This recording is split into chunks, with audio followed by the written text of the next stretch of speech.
Let's go. You're listening to Making Data Simple, where we make the world of data effortless, relevant, and yes, even fun. Let's go.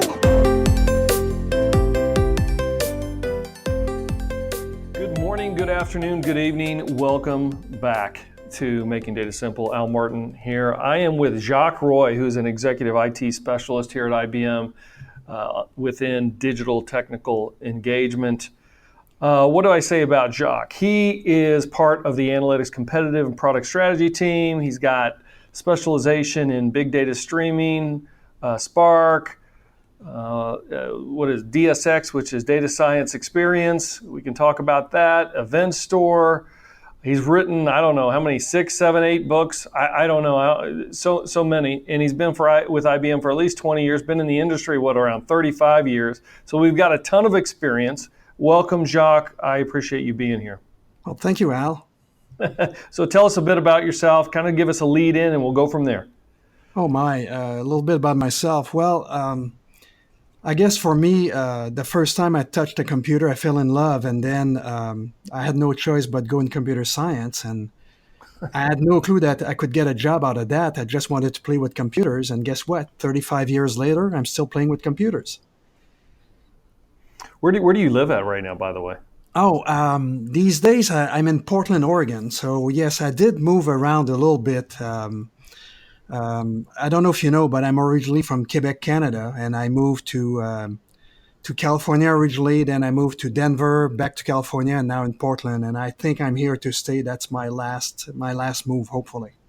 I thought maybe you were from originally France, but no, it's Quebec, huh? It's Quebec, yes. Nice. When did you move to the U.S.? Oh my, I moved to the U.S. in 87. So how long is that? 34 years ago. So you and I have a lot of history together because we came with Informix. You're one of the Informix folks, or one of the Informix zealots, just like myself, and we came to IBM via that path in 2001. When did you join Informix? I joined Informix, let's see, in 95, I believe, if I remember. Wow, right. That's my same year. Really? Yes. Did you join from Portland, or were you in Silicon Valley at the time? At the time, I was in Silicon Valley, and I joined the group that was called Technical Services Group. That was kind of an overly specialized group that helps at the time we called that systems engineers, and when they had problems, and so we'd be the experts coming in and trying to fix a problem or providing a higher level of expertise. So did I get it? I mean, when I kind of went through some of your levels of experience, whether it's big data, Spark, data science experience is essentially Watson Studio, which is a machine learning tool. Hopefully you guys have heard me talk about this before, that allows you to run, build, manage machine learning models. But give us more of your experience. I mean, where are you at today? What are you working on a regular basis? Well, these days I focus pretty much exclusively on machine learning, data science, with Watson Studio, really, and Watson Machine Learning, because they really go together. And the beauty of that environment is, well, I focus more on the cloud version, but we have multiple versions. The beauty of that environment is really because it provides a way for team to collaborate and exchange information, and you have all the different pieces that you need. May that be tooling to be able to more easily create models, or use services, for example, in visual recognition, text to speech, things like that.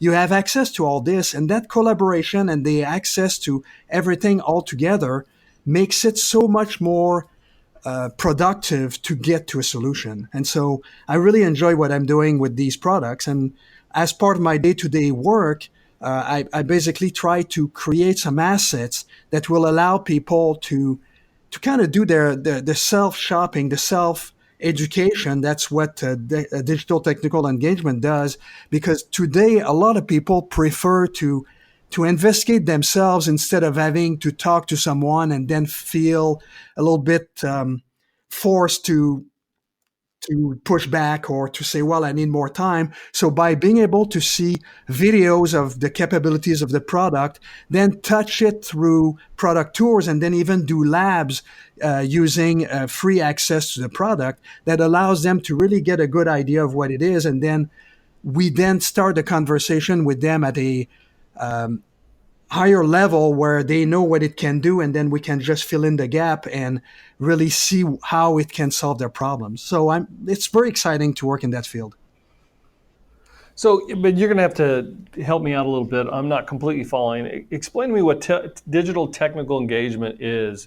How do you define success? I mean, are you creating models for clients and then helping them getting those models into production and deploying those models within the Watson Studio framework? I mean, tell me more. Okay, so the digital technical engagement works on many products.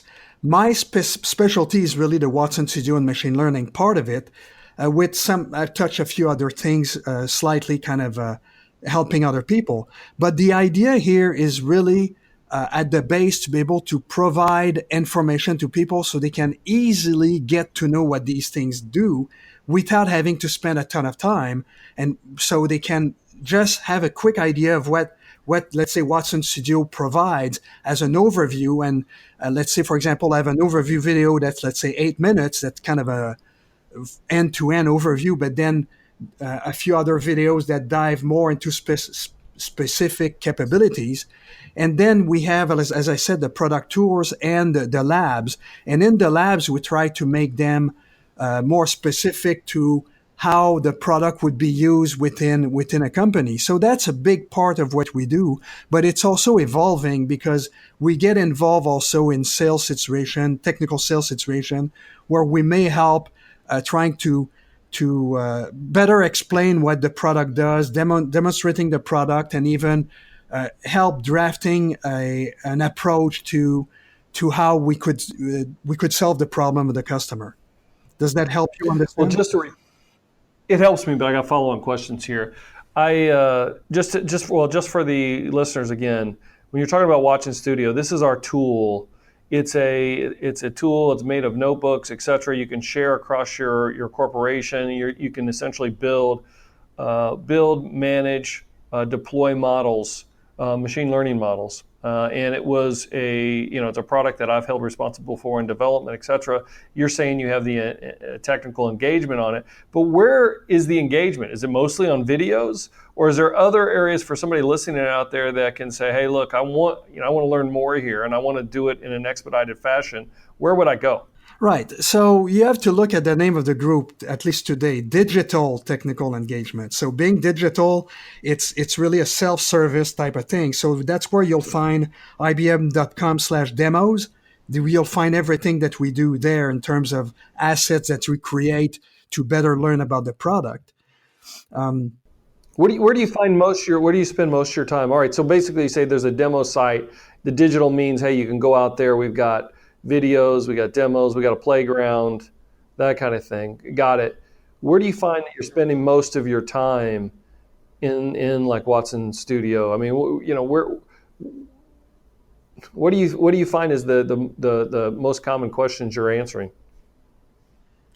Well, it's not quite that simple. Really, I work with both technical sales and marketing and product management to really try to get to the core of what people need to know about the product. And so that's why we have these different types of assets.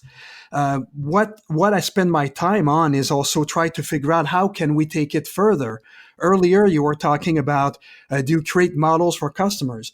I don't create models for customers, but I try to find ways to help customer address all the different aspects, because creating model is just a small part of what the people need to do. They need to find the data. They need to catalog the data. They need to be able to go through that data, explore it to better understand the quality of the data. And so all that is part of Watson Studio. And so in addition to what I've done as part of the digital technical engagement, the demo ibm.com/demos, I've also created a YouTube channel that I call Bite Size Data Science. It's spelled BYTE because it's computerish, so bite-sized data science, where I try to get really the way that started was to be able to get people that have a lot of experience in data management, like Art and Art Kegel and Lester Knudsen that you've interviewed in the past, where they can see what path can they follow to really get up to speed with what is machine learning and AI, so they can be part of the conversation and then bring in their 30, 40 years of experience to teams that need to solve these problems. And so my channel is complementary to what we do there. And of course, I use Watson Studio as my platform when I demonstrate things. So what do? I do ways to try to help our customers understand the product and understand how they can get up to speed to be able to include machine learning and AI as part of their solution. Basically, like we say at IBM often, to infuse AI into their solutions. And so these days, one thing is to try to put together some more realistic demos that would take data from end to end and get to a solution. It could be industry specific to be able to demonstrate how it can really help people. And so by having all these types of dialogues, it really helps people understand what it's about, because just saying here you can create a model is totally irrelevant if they don't see the big picture of being able to take your data, manage it properly, explore it, being able to then make the modification you need to make it to the highest quality possible, finally create the model, monitor the model, and infuse it into your solutions. So it sounds like you're teaching much more than just Watson Studio. You're teaching kind of the elements around data science, including data mining. Is that accurate? I wouldn't call it data mining. I call it more data exploration. But yes, part of it is, several years ago, when I started with Spark, that's what really got me into data science. And it took me a while to get my bearings, to try to find out, okay, how do I start learning about this? And, to try to remember my statistics classes from college. And so that's why I wanted to try to put together information to help people get up to speed faster, so they don't have to go through the pain I've been through. And that's really an entire way of looking at the customer base, to say, I'm not just there to try to promote a product. I'm there to try to help them get to a solution in many different ways, because there's different aspects of what they need to do. And I believe at my core that our approach with the IBM solution provides the best way to solve the problem. So I'm not worried that I'm sharing information that is more generic, more general, because I believe that they'll look at that and really look at the different solutions and see that the best approach is to use the IBM product. So does that mean to say that you and your team are, if I'm a database guy out there, like the database guy that you once were, you've got the material, you and your team have presented the material that I can make the switch or to become a data scientist? Well, I don't want to make wild claims about the stuff that I've done, but if you look at the videos I've put together, I'm just going to give you a quick idea of what I have. It's basically, when I started these videos, their number. I started with data science, who cares? Second video, am I obsolete? So right there, I'm talking straight to older guys that need to figure out what they do with this new world. And then I do data science basics, part 1, part 2, and then I talk about a few models, a few algorithms, decision trees, k-means, etc. And so with that, since they're 5-minute videos, I'm thinking that within 45 minutes, they'll have a pretty good idea and they'll be able to participate in conversation. And so slowly, if they participate in conversations about solving a problem for the company they're working for, then they continue their learning. And so right away, they can contribute and bring in all their knowledge. So yes, I believe that it would help all these database people to figure out that, hey, all their knowledge is still very, very, very valuable, because at the core, you need to access data and you need to be able to optimize the access to that data in the context of machine learning and AI. So I got it. So I mean that's pretty cool. I mean I get what you're saying. Look, in 45 minutes you can be able to speak the lingo. But is that it? I mean I guess the question is start to finish with the material you've created. Where can I start and where can I reasonably get to? What can I reasonably achieve? Wow, I can't talk for anybody else, but in many ways, what you look, and again, by the way, my YouTube channel is my own, so it's not really part of digital technical engagement. It's kind of complementary to it. But if you look at the videos I have there, and the progression that I have in there, and the different aspect that I'm covering, you kind of see my own progression in machine learning and AI. And I believe that with that, people would need to complement with maybe some Coursera classes to go a little deeper with all this. But that will give them a good foundation that where they'll at least be able to say, you know what, maybe it's not that scary after all. And I really believe it's not that scary. I got you, but I mean, what's your goal on this? Just to get people in a situation where they can very quickly figure out, hey, this is for me, I can do it, versus where many are today that are resisting change. In fact, a bit scared of it or fearful of that change. Right. So when you think about resisting change, that makes me think of a book I read many years ago called "Who Moved My Cheese?" I don't know if you've read that book. I have not read that one. And that's basically about people that are complaining that things change and that should be still the way it is. And all of a sudden they have less opportunities and maybe they get laid off. And so my goal in all this is to say, listen, you have a ton of knowledge in whatever you've been working on related to data in all the years. And if you don't want to end up in the discard pile, you need to evolve, and that evolution is actually not that scary if you know where to start. And so that's what I did in there, and I'm hoping that the people that are resisting, a lot of these people, they're resisting because they don't know how to move forward, and I'm hoping at giving them a path that they can start getting involved. And that's been a message that I've tried to convey in many forms through presentations and conferences and things like that. And that channel is my latest way to do it. I've been doing this for over a year, and I get over 8 hours lately, over 8 hours per month of viewing at 5 minutes per video. I think I'm reaching quite a few people. So I think there's a demand for that type of help. And by helping them and showing them how to do things, hopefully then they can then be part of the teams that will use Watson Studio, for example, to manage their data, to be able to catalog the data, to be able to explore it, create models, deploy models, so on and so forth. And being part of the team, then I don't know about you, but when you achieve something, you get that feeling of satisfaction. And I want people to have that feeling of satisfaction and finish their career on a high, and even if they have 10, 15, 20 more years to go. Where do you think a database administrator is going to be 5 years from now? Database administrators will still be needed.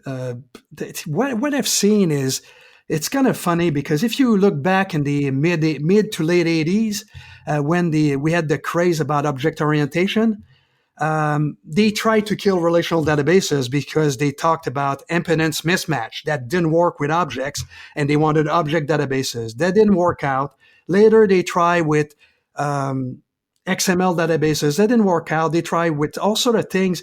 And even with Spark and talking about distributed file systems, the biggest thing that they've done in there to try to make life easier for everybody was to implement SQL on top of all this. So I really believe that 80% of the industry can still do everything they want using a relational type database. and they'll need people to manage that. And hopefully these people that manage these databases, the DBAs, will also learn a little bit about machine learning and AI so they can better communicate with the teams that need to implement solutions and then be part of the solution from the beginning instead of being then told at the end, oh, we have this and your data doesn't fit properly. And so, again, better communication between team members. And that's why I so much believe into products like Watson Studio. One thing that occurs to me for all the DBAs out there, one way or another, I think there will be a need for DBAs, but there is a higher value position for DBAs in the world today if they do what you're requesting, which is get into some of the data science. Because when you look at the AI lifecycle and the AI lifecycle management, essentially it's a lot of data. It's a lot of factors around data. It's like data cleaning, and then it's feature engineering. Then you got to do model selection and optimization, then validation, deployment, monitoring, improvement, and then it keeps going. I mean, it starts all over again, and you go back into data cleansing. Point being is they have the expertise. Like you mentioned, some of these people have 20, 35 years of expertise. If they were able to leverage this and learn the data science and the statistics and all the angles around that life cycle that I just mentioned, man, they'll be heroes. They could put themselves in a much higher value position. Exactly. It's the idea of the DBA is that it's not just a database administrator. It's somebody that is able to really communicate with the application teams and the data science teams to really help them optimize the use of the data. And so without data, you have nothing. The biggest problem I have when I'm trying to put together an example of solutions is to find data. And then guess what? For the longest time, I was using, flat files, Spark and Hadoop, these types of things.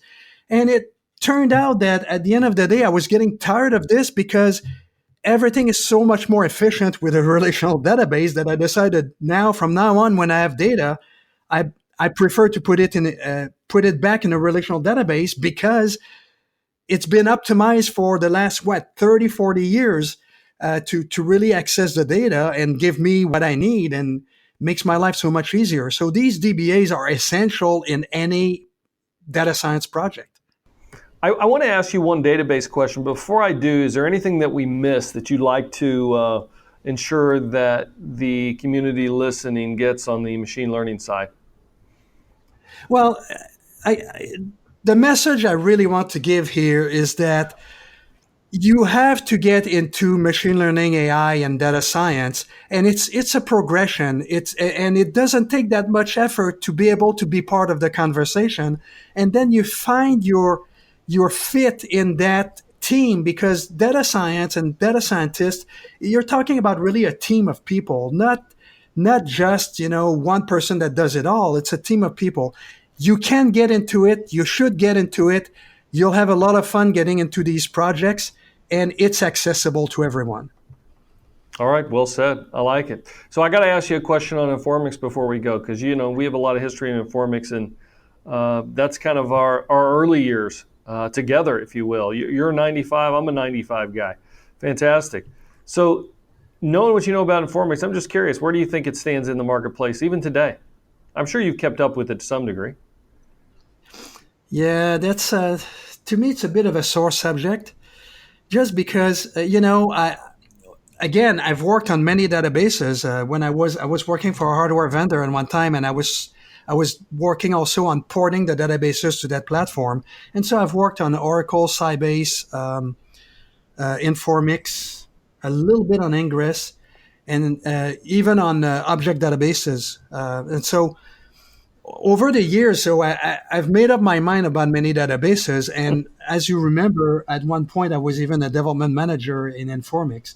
And I just find that architecture so well done and so easily adaptable to new environments that I still, I'm biased, of course, like you said. I started in Informix in '95.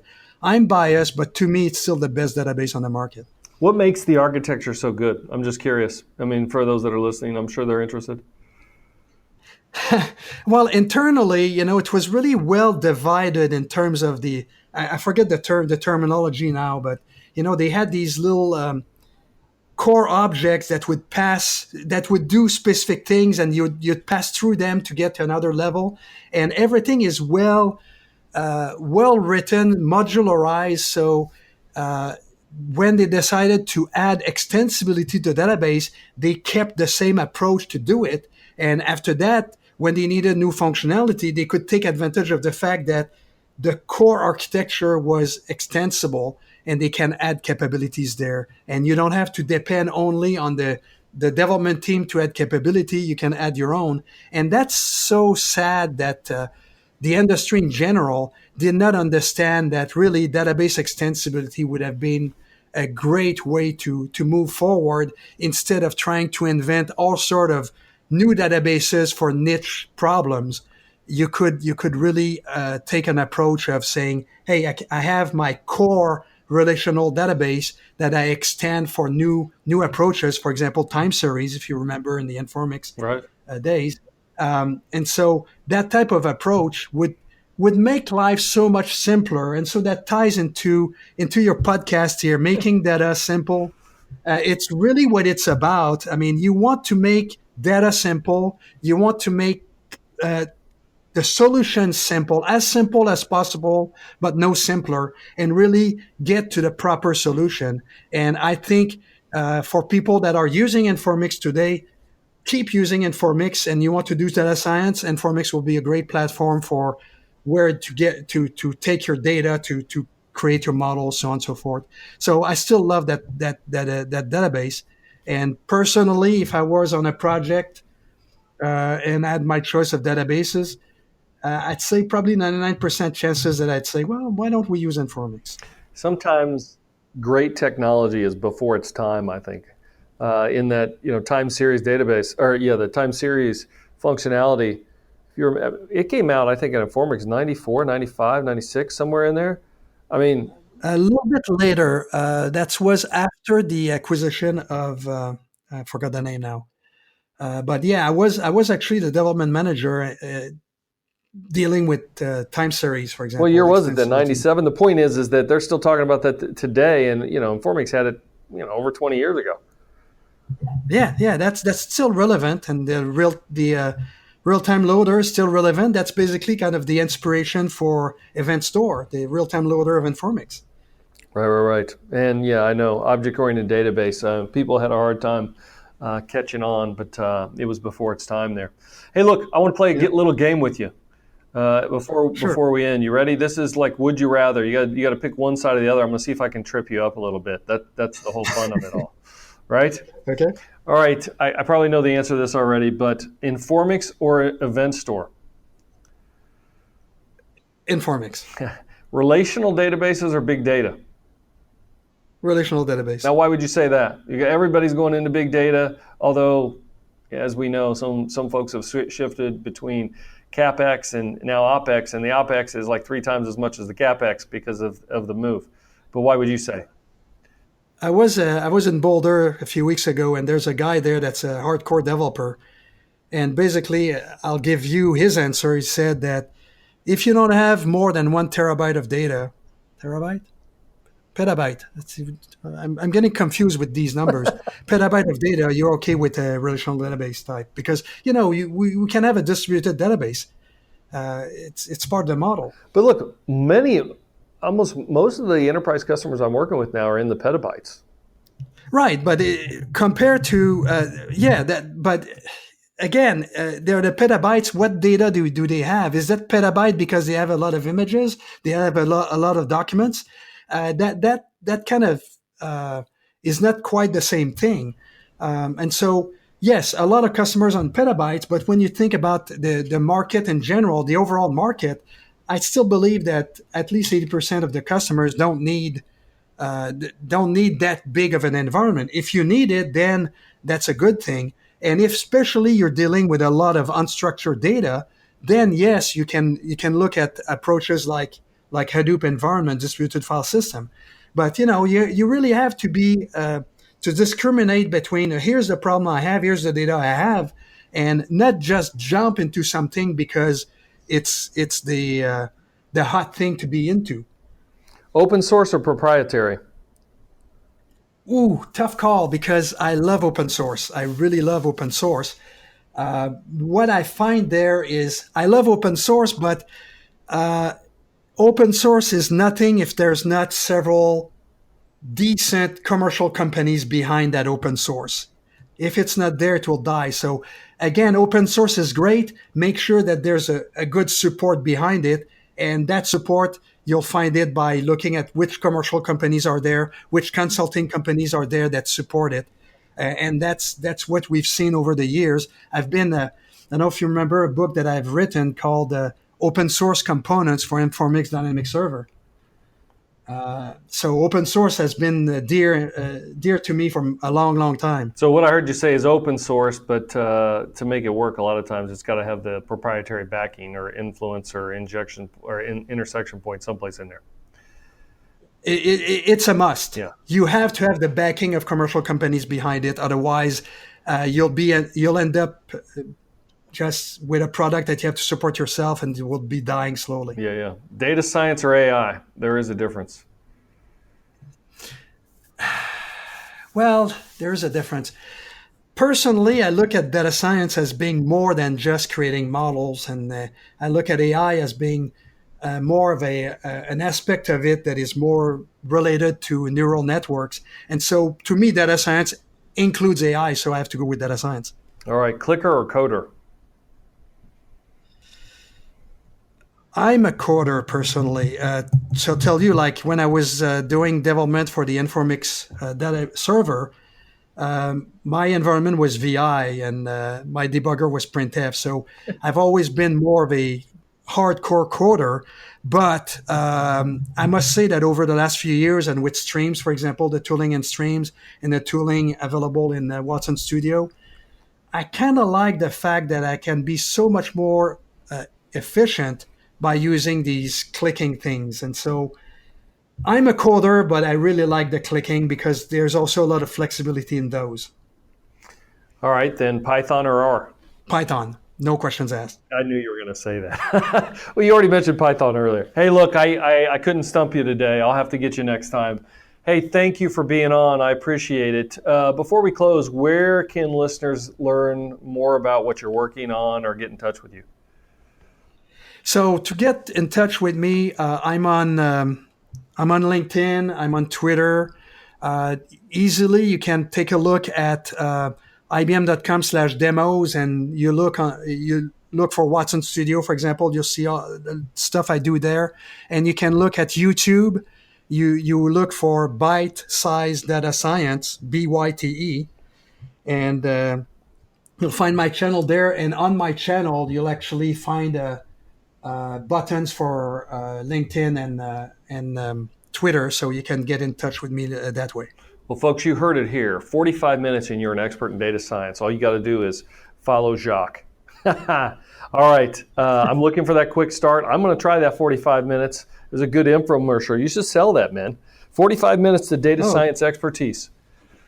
Well, you won't be an expert, but you'll be able to be part of the conversation with the 45 minutes. Dude, stick with the expert. You'll make a lot of money. You know, it doesn't matter. Expert, it takes more videos. It takes more practice. How many books have you written these days? I don't know. 10? Because I've written many red books. I have myself that written by myself. I have 3. I have another one that I've written. No, one that I've written with some other people, and I have the bunch of red books that I've participated in. So I don't know. A lot. A dozen. About right. a dozen. Well, thank you for being here. I always love to have a fellow Informixer on that we've got a lot of history together. I appreciate it. You've got a lot of expertise. And for all those listening, thanks once again. Hit us on almartintalksdata@gmail.com if you have any suggestions or if you'd like to be on the podcast. Meanwhile, I'll see you on that podcast. I'm out. See you. Bye-bye. Thanks for listening to the Making Data Simple podcast, where we make data fun. Be sure to visit ibmbigdatahub.com/podcast to access the show notes and uncover even more great episodes. Remember, the views expressed here are those of the host and its guests and do not necessarily represent the views of IBM. Until next time, Let's go. over and out.